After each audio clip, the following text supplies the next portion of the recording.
गोड्डा, दुमका और साहिबगंज ज़िला है, पाकुड़ ज़िला है, इसकी पूरी आबादी बदल गई, डेमोग्राफी बदल गई।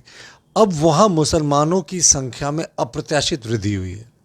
ऐसा इनके प्रजनन दर से नहीं हुआ है, ये सिर्फ और सिर्फ बांग्लादेशी घुसपैठियों के चलते हुआ है। देखिए, बांग्लादेशी घुसपैठिए एक एजेंडा के तहत झारखंड आते हैं और कुछ राजनीतिक दलों ने अपने वोट बैंक की राजनीति के लिए इनका पूरा इस्तेमाल भी किया है। झारखंड में बांग्लादेशी घुसपैठियों को लेकर के लगातार सवाल उठते रहे थे। विधानसभा के भीतर भी कई बार ये आवाज़ उठा है। दरअसल बीजेपी के विधायकों ने कई बार इस मामले को सदन के भीतर भी उठाया और सदन के बाहर भी उठाया। लेकिन अब जो एक पत्र जारी हुआ है विशेष शाखा के द्वारा, वो राज्य के तमाम जिलों के उपायुक्त और एसपी को ये पत्र भेजा गया है और कहा गया है कि सत्यापन कराएं जो हाल के दिनों में झारखंड के कई जिलों में जो नए वासिंदे हैं वो कहीं बांग्लादेशी घुसपैठिए तो नहीं। इस विषय पर बातचीत के लिए हमारे साथ मौजूद हैं बीजेपी प्रवक्ता प्रतुल सहदेव जी। नमस्कार जी। प्रतुल जी, बीजेपी लगातार सवाल उठाती रही थी कि बांग्लादेशी घुसपैठिए जो है खास करके संथाल के क्षेत्र में, वहाँ से अब झारखंड के और हिस्सों में भी पहुँच चुका है। कितना गंभीर विषय है ये? देखिए, ये बहुत गंभीर विषय है और इस मुद्दे पे हम लोग हमेशा अपनी आवाज़ को बुलंद करते रहे। देखिए, बांग्लादेशी घुसपैठिए एक एजेंडा के तहत झारखंड आते हैं और कुछ राजनीतिक दलों ने अपने वोट बैंक की राजनीति के लिए इनका पूरा इस्तेमाल भी किया है। आप देखिए, इनके आने से पहले एक गिरोह जो है इनका पैन कार्ड और इनके तमाम दस्तावेज, वोटर कार्ड सब तैयार करके रखता है और एक मकसद के तहत इनको भेजा जाता है कि जाओ, वहाँ आबादी बढ़ेगी और जिहादी मानसिकता वाले ये लोग हैं। और अब बांग्लादेशी घुसपैठिए तो हम हमेशा बताते थे, डेमोग्राफी भी देखिएगा। सेंसस जो पिछला हुआ और जो मौजूदा सेंसस है, उसमें जो गोड्डा, दुमका और साहिबगंज ज़िला है, पाकुड़ ज़िला है, इसकी पूरी आबादी बदल गई, डेमोग्राफी बदल गई। अब वहाँ मुसलमानों की संख्या में अप्रत्याशित वृद्धि हुई है। ऐसा इनके प्रजनन दर से नहीं हुआ है, ये सिर्फ और सिर्फ बांग्लादेशी घुसपैठियों के चलते हुआ है। पहले कांग्रेस ने अपने शासनकाल में बांग्लादेशी घुसपैठियों को वोट बैंक की राजनीति के कारण आने दिया और हेमंत सोरेन की सरकार में तो अब ये हाईवे बन गया है। अब पाकुड़ से बांग्लादेश का सीमा बहुत नज़दीक का है, वेस्ट बंगाल का थोड़ा सा हिस्सा बीच में आता है। अब वो लगातार गंगा के रास्ते और ये वेस्ट बंगाल क्रॉस करके बांग्लादेशी घुसपैठी आ रहे हैं। और आपको याद होगा, लोहरदगा में एक रॉयट हुआ था जिस सरकार बनने के तुरंत बाद। उस समय स्पेशल ब्रांच के एक डीएसपी ने रिपोर्ट दी थी कि जो ये राइट्स हुआ है, इसमें जो मुख्य रोल है ये रोहिंग्यास का है, रोहिंग्या मुसलमान है। उस डीएसपी का 24 घंटे में तबादला कर दिया गया, स्पेशल ब्रांच का डीएसपी था। तो अब ये खुफिया विभाग की रिपोर्ट तो स्पष्ट कर रही है कि बांग्लादेशी घुसपैठिए अब सिर्फ सीमावर्ती ज़िले में नहीं है, ये तो रांची और तमाम ज़िलों तक आ गए। ये तो बिल्कुल अब इनकी बस्तियां बस गई हैं। और आप यकीन मानिए, आपके वोटर कार्ड में कुछ त्रुटियां हो सकती हैं, पैन कार्ड में त्रुटियां हो सकती हैं, लेकिन इनका बिल्कुल फुल प्रूफ बन रहा है। एक पूरा सिस्टम, पूरा कॉकस इस तरीके से काम कर रहा है। और मदन जी, सबसे इंटरेस्टिंग पार्ट जानते हैं क्या है? एक जमाई बाबू का फेनोमेना है। देखिए, ये कैसे टारगेट करते हैं। ये सिर्फ ना अल्पसंख्यक, जो झारखंडी अल्पसंख्यक है, देश के अल्पसंख्यक हैं, उनका सिर्फ वोट मार रहे हैं, उनका हक मार रहे हैं। कैसे मार रहे हैं मैं बताऊं। अल्पसंख्यक कल्याण की जितनी योजनाएं होती है ना, ये तेज होते हैं, ये हड़प लेते हैं। तो जो झारखंड और भारत के अल्पसंख्यक होते हैं, उनको इन योजनाओं का लाभ नहीं होता।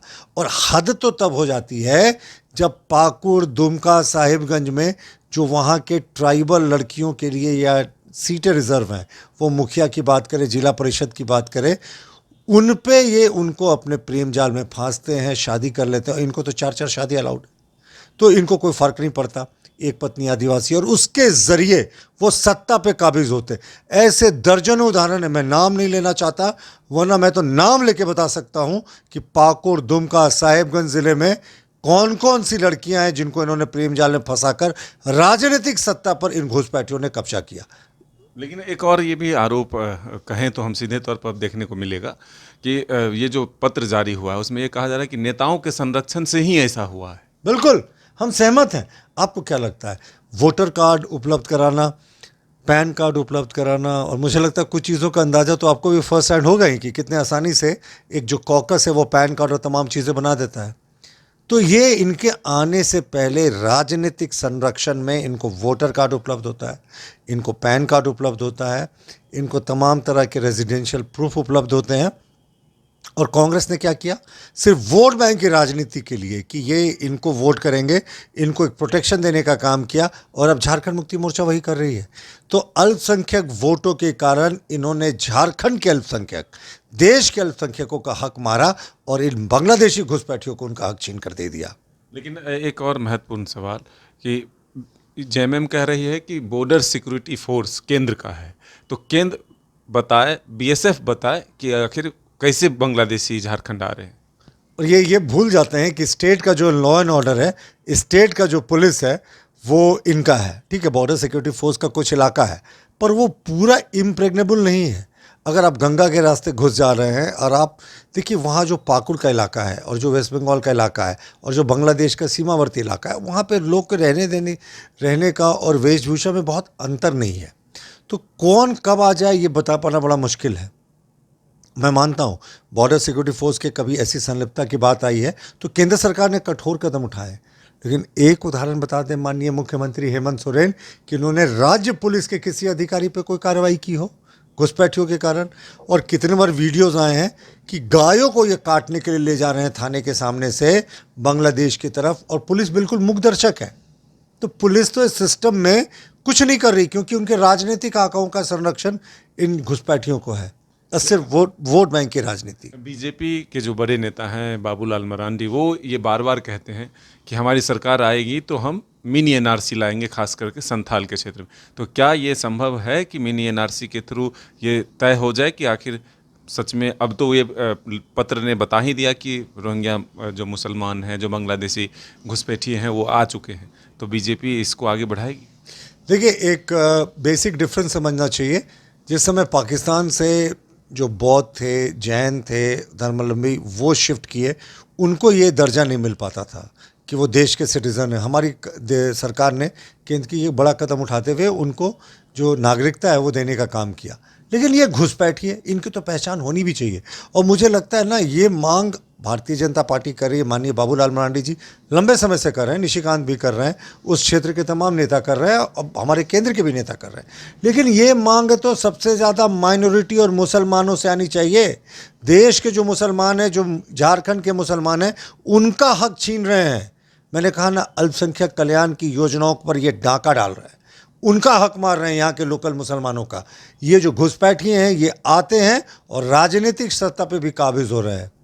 मैं तो कहूँगा कि एक बहुत बड़ा, मैं नाम नहीं लेना चाहूँगा, पर बहुत एक बड़ी नेत्री हैं झारखंड की, उन पर भी कई बार आरोप लगा है कि वो शायद झारखंड की नहीं है, वो वेस्ट बंगाल की भी नहीं है, वो शायद बांग्लादेश की है। तो बिल्कुल देखिए, अब झारखंड में इसको लेकर के सियासत शुरू हो चुकी है। केंद्र और राज्य दोनों एक दूसरे पर आरोप प्रत्यारोप के दौर से गुजर रहे हैं। सत्ता पक्ष जो जेएमएम है, कांग्रेस है, आरजेडी है, वो कह रही है कि केंद्रीय एजेंसियां काम नहीं कर रही, यानी कि बीएसएफ जो सिक्योरिटी फोर्स है, बॉर्डर सिक्योरिटी फोर्स, वो काम नहीं कर रही है। बीजेपी कह रही है कि राज्य के पुलिस पदाधिकारी जो हैं वो अपना दायित्व नहीं निभा रहे हैं। ऐसे में झारखंड में जो आंतरिक खतरा है वो बढ़ता जा रहा है। अब आने वाले वक्त में देखना होगा कि आखिर क्या कुछ निर्णय आता है, क्या बीजेपी की शासन आती है तो मिनी एनआरसी आता है, या फिर ऐसे ही चलता रहता है। अपने सहयोगी नीतीश के साथ मदन सिंह, न्यूज़ बायस्कोप रांची।